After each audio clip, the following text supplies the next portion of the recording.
Hello and welcome to the John Ark Show. This episode is called New Wall-Sized TV Screens. Before we begin, I want to encourage you to subscribe, like, comment, and follow us. Also, I'd like to tell you about a service called HollywoodIsCalling.com. It's a great service that allows you to purchase live calls from your favorite celebrities, so check them out. It's something you can buy for yourself or as a gift for somebody you know. A live 15-second call is $19.95 and a live 30-second call is $29.95. There are more than 100 celebrities to pick from.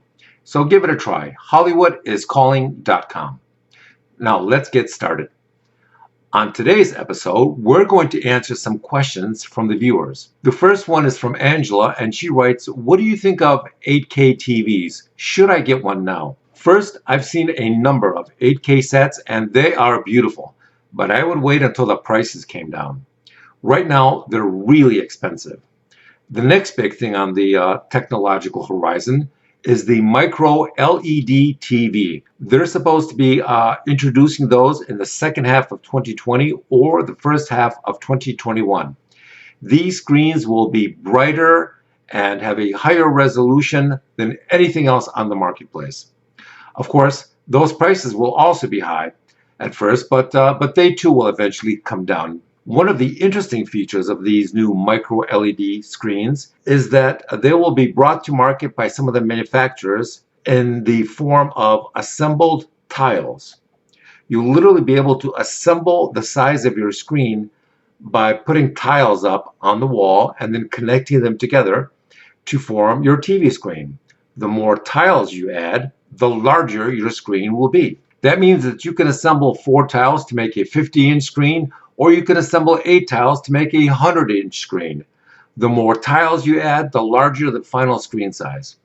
Using this tile technology, you can make a screen that is 150 to 200 inches in size, which is enough to fill or exceed most wall sizes in the homes of most people.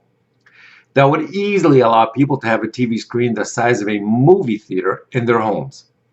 The real question is, once everyone can afford a stunning wall-sized micro LED TV in their homes, is anyone going to bother going out to the movie theaters anymore? Some will and some won't. But having a wall-sized TV in your house is going to be a very attractive proposition for a lot of people. I think that wall-sized TV technology will also increase the number of people who are able to work from home, because they'll be able to have very realistic virtual meetings with their coworkers via their TV screens. They're massive wall-sized TV screens. Now, these large TV screens will also create incredible new industries like virtual vacation industries, virtual bar and nightclub industries, virtual concert industries. All of these will be made possible by the introduction of these new wall-sized TV screens in a few months. Many believe that they will transform much of the life experiences most people can have and can afford. For example, experiences which many people could never afford in the past in the real world prior to the introduction of these screens, but now they will be able to afford them because they'll be virtual, and your view into these virtual vacations or virtual nightclubs will be so ultra high definition that it'll be just like being there. Next question is from Wendell. Wendell writes, "Do you think the nightclub business is dead?" Well, I think it'll be struggling for the next 6 months or so. Eventually, they will announce that they've come up with a medical solution to the current issues, and then the economy will return back to normal. People will stay cautious for a while. Then, as their confidence returns, they will start going out in large numbers, and the bar and nightclub business will climb back to new heights of success. Next, we have a question from Alan. Alan writes, "Do you think guys like Ben Mallah and Grant Cardone will financially survive what's currently happening in the real estate sector?" Yes, I do.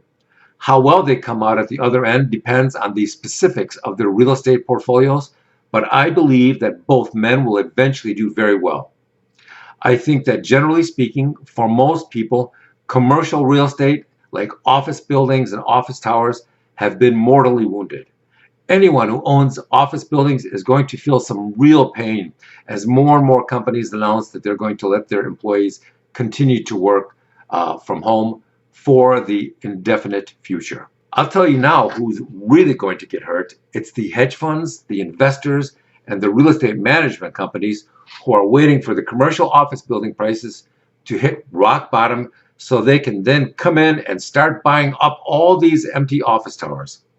That's because once companies realize how much money they can save by not renewing their leases, I think it's going to be very difficult for them to justify bringing their employees back to the workplace, to the physical workplace. And I also think that's what's going to really hurt office space long term. Both Ben Mala and Grant Cardone have an advantage. They have another advantage in that they don't have to answer to layers and layers of upper management and boards and countless others when it's time to make a serious acquisition decision.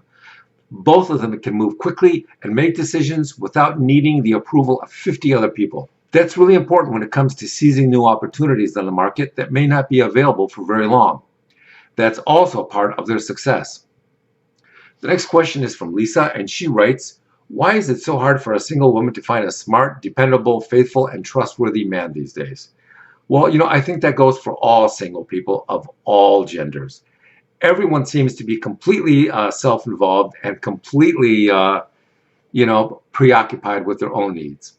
I think the first step is to accept that whatever kind of people you've been attracted to in the past were not working for you. Figure out what you liked about them and then do a complete 180 and head in the opposite direction. Since it was always you that made the decision to date someone, then you have to alter your decision-making process. Figure out why you're sexually attracted to why you're sexually attracted to people who demonstrate a certain unreliability or untrustworthiness or chaotic behavior. And once you identify those characteristics in somebody new, then run in the opposite direction. Remember, it's not always how much chemistry you have with somebody. A big part of a relationship's success is comprised of how much each of you places the other person's well-being above your own. If you're both crazy about each other and each of you spends more time worrying about the other person's well-being than you do about your own, then that's a really good beginning. Next, Hector writes, I see the government is going to start releasing more UFO information. Why do you think that's finally happening? Well, I believe the popularity of smartphones and social media have made sharing photos and videos of unidentified objects very easy. Sooner or later, someone's going to take some video of a UFO that will just stun the world. I'll tell you something else that's very interesting. A number of smartphone companies are going to be introducing smartphones with incredible super long-range zoom features that will let people take great photos of very distant objects. I've seen some of the some of these zoom capabilities, and they are amazing. All of this means that when people start seeing UFOs half a mile away, they can pull out their smartphones and take pictures and videos that will provide them with extreme close-up images that will stun people who see these pics on social media. These new telephoto capabilities are unbelievable. The one UFO technology that I keep hearing more and more about in the media is the anti-gravity technology, which these vehicles supposedly possess. I also think that is a primary area of interest for most governments. There is a man named Bob Lazar who claims to have worked on captured UFOs at Area 51 where they were being reverse engineered. When I see Bob being interviewed online, he seems very credible and competent, and the stories that he tells are quite amazing. Some of them have been corroborated. If the U.S. government has in fact been in possession of captured UFO technology for the past 50 years, and their engineers have been studying and replicating it, then I think it's safe to assume that we've learned a great deal about that technology in the last half century. I think that everything that our government learns and replicates about this UFO technology, they will quickly attempt to incorporate into their own weaponry and into their own technology. If you were able to replicate and understand anti-gravity drives and incorporate them into some of our aircraft, then that literally changes everything around the world from a political, military, and economic point of view. It'll immediately give us a 100-year advantage over both our enemies and our competitors. But here's another interesting question. What if other UFOs have also crash landed in China and Russia, and both of those countries have been studying and replicating that alien technology for the last 50 years? You then have to ask yourself, which nation on Earth has the real technological advantage anymore? Who is the real superpower today? Are nuclear weapons still the most powerful weapons on Earth? Or has replicating alien technology and incorporating it into our weapons and our technology now changed things dramatically in our favor? Remember, when it comes to politics, science, business, or war, it's always what you don't know that poses the greatest threat. Next, Dale writes, which news channel or organization do you trust and watch the most? None of them. The amount of open and deliberate lying in the media has now reached a point of maximum dishonesty, and that makes it impossible to believe anything you hear on the news. I think that you can get some glimpses of the truth here and there, but that the most honest reporting is being done by the internet and alternative news sites that are doing their best to tell us what's really going on. What really concerns me are the advances and improvements being made to deep fake video technology. I think that we're very close to perfecting deep fake technology and making it so affordable that anyone will be able to generate completely fake video that will be almost impossible to prove fake.